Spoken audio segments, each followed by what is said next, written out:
Alrighty, here we are, October here for a market update. I got one of my really good friends and a great realtor in this area, Jon Sanford. Very happy to have you on. Thank you very much for sharing your time and wisdom here with us. Thank you, Peter. Yeah, so this is Jon awesome Sanford. He's with Berkshire Hathaway and been a realtor for how many years have you been doing real estate now? Just celebrated 19 years. Dude, congratulations. Yeah. That's big. Thank you. I'd do something really big for 20. Yes. But yeah, just want to hop right into doing some market update. And so what are you seeing out there right now just in the residential sales, any trends or anything? And there is an interesting article too you put up here that I wanted to talk about too, just with realtor.com on the amount of homes with price reductions. Yeah. I think that we're seeing a lot of people in this market who are, I think sellers are trying to figure out what their home is worth, what's their home's worth in this market. And I think that what we're seeing is a little bit of a price correction and kind of an issue with affordability for buyers being a real concern with where interest rates are at now compared to where they were at a few years ago. Fortunately, we are seeing some improvement there. I know Peter can talk more about that. But I think that sellers are trying to figure out where the market's at. Yeah. And we're seeing a lot of these price corrections, price reductions, because their home wasn't priced well out of the gate, or the market shifted enough to where now, in order to attract a buyer, they really do need to come down on price. And so I think in the next month or two, we're really going to find out kind of who the motivated sellers are and are willing to move on price until their home moves. As opposed to those sellers that would rather rent out their house or take a break maybe for the holidays and maybe try again in the spring. I think there's hope and people are thinking there's going to be a lot more buyers coming out in the spring, but only time will tell with that. Yeah, I mean, it is interesting. So the article says 32% of homes for sale in Portland Metro between 500 and 750K had price reductions, which led the country. However, when you're looking at the NMLS data up here too, like active listings, we'll put that up here, new listings, pending sales, that kind of tells a little bit different story of not as many new listings coming on, more active listings than there have been this time of year the last couple of years, but new listings are not a very high number, and pending sales are up. So there's a lot of market saturation happening. There's still a lot of deals happening. It's not like there's this crazy amount of inventory coming on. Right. So that kind of tells a little bit different picture than, I mean, we are seeing price reductions on a lot of units, but and I mean, once you're on the market, there's only two things that you can change. You can change the price, or you can change the condition of your home. And obviously it's pretty easy to go in and change the price just like that. If you're getting feedback that, you need updating or you need new flooring or whatever, that's an option for sellers to look at. But that costs money and it also takes time. Right. And so really price, I mean, there's a price at which every home will sell in a given market. And some sellers, it makes sense to go to that price, and in other situations it doesn't. There's not a ton of inventory. I think I describe it as a pretty stagnant market where we're not seeing a flood of listings coming on the market because a lot of people are sitting in really low interest rates and they don't want to move because they know they're not getting that 2.5-3% interest rate back. At least anytime in the near future. So a lot of people are just staying put, happy where they're at.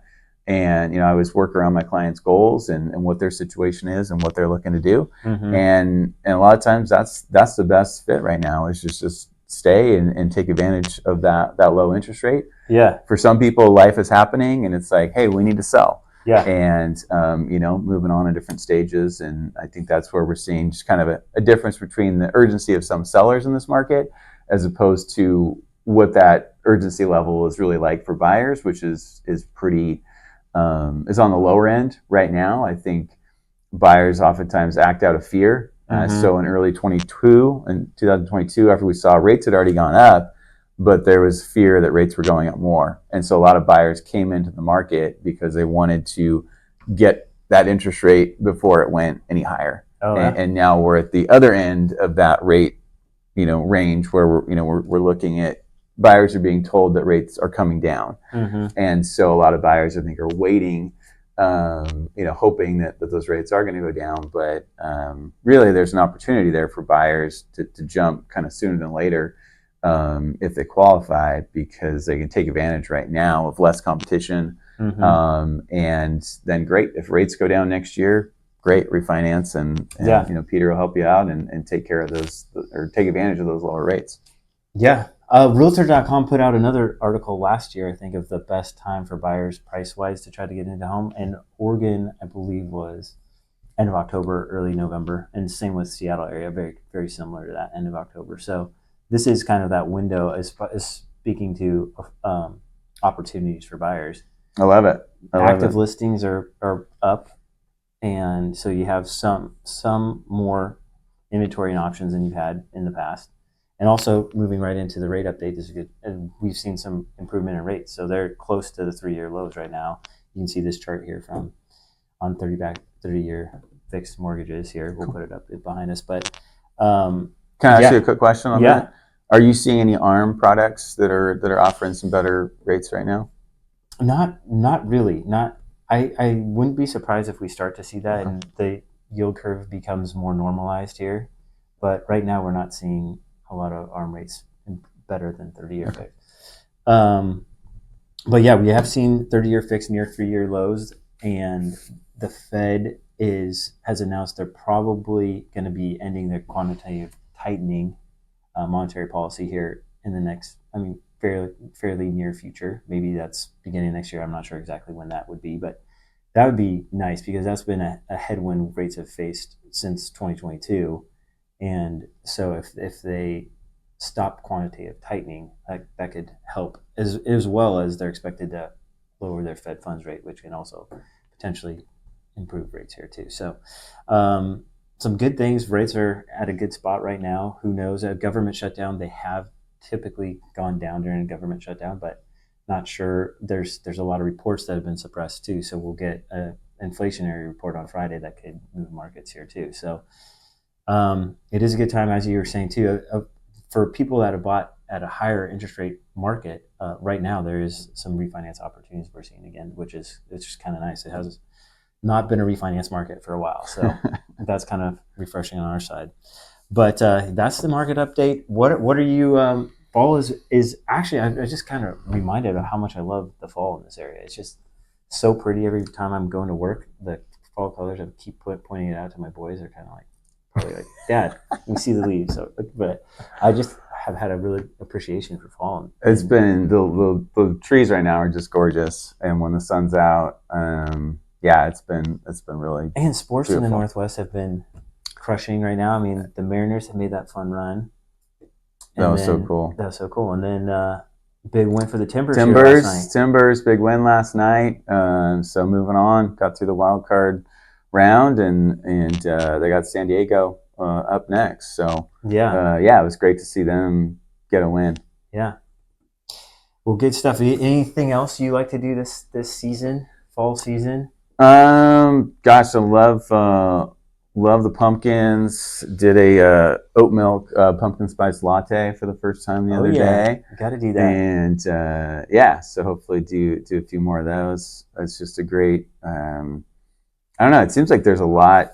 I'm noticing more decorations out for Halloween. Oh yeah. Than I feel like I've seen in the past. So I'm not sure if I'm just tuned into that or what. But a lot of lights. Have you been in that house off of Childs that for every season they just go all out? I mean, cool. It's like all out. Christmas, it's like we're seeing. We drove the boys by just a random night. We were looking at the Halloween decorations at Home Depot, and they were like, so interested. And I'm like, cool. Let's go see this house. It's cool. I love it. I'll drive by. Good tip. So let's go into songs of the month. This is one of my favorite things. I just love music. So Justin Bieber has been on my radar here after his last 2 albums, and so last 2 months has been in. So I'm gonna keep him in with First Place. I think that's my favorite song of his for a while. I just like very cool. It's a fun one. First Place. Check that one out. And Here We Go Again by Sophia Camera. I'm not sure if that's the right pronunciation though, but I actually got to go to Stevie Nicks for my mom. My sister kind of put this surprise together, And so I got to go with my mom and my two sisters. It was really fun, memorable experience. And we just walked in and she was playing this song, and it was just like a really cool. I hadn't heard it before, but it just caught me, and it was just like a special moment being there with my sister and my mom. So That's awesome. Sophia Camera, here we go again. Check Love that it. one out. It's a good one. Love it. You have a song on the month for us too here, John. Yeah. Well, I've been loving local boy Max McNown actually with two of his songs, "Better Me for You" and "A Lot More Free." And it's cool. I love his music. It's cool that he's an Oregon guy. Yeah. And he actually just played at Crystal Ballroom Monday night, and I found that out unfortunately the day after, so I kind of missed the boat on that one. But that's cool that he was playing here. And but yeah, loving listening to that, and just kind of pull it up and Amazon, and then just let Amazon music go from there, and pull up other stuff. So cool. I like it. Yeah, that I had a lot of friends go to that. I didn't get to go, but yeah, love supporting local, and he's great. So that's cool. Thank you very much, John. Well, thank you very much for tuning in. If we can be of assistance in any way, our information here is below, and please reach out. And thank you so much. Awesome. Thank you, Peter. Thanks, buddy.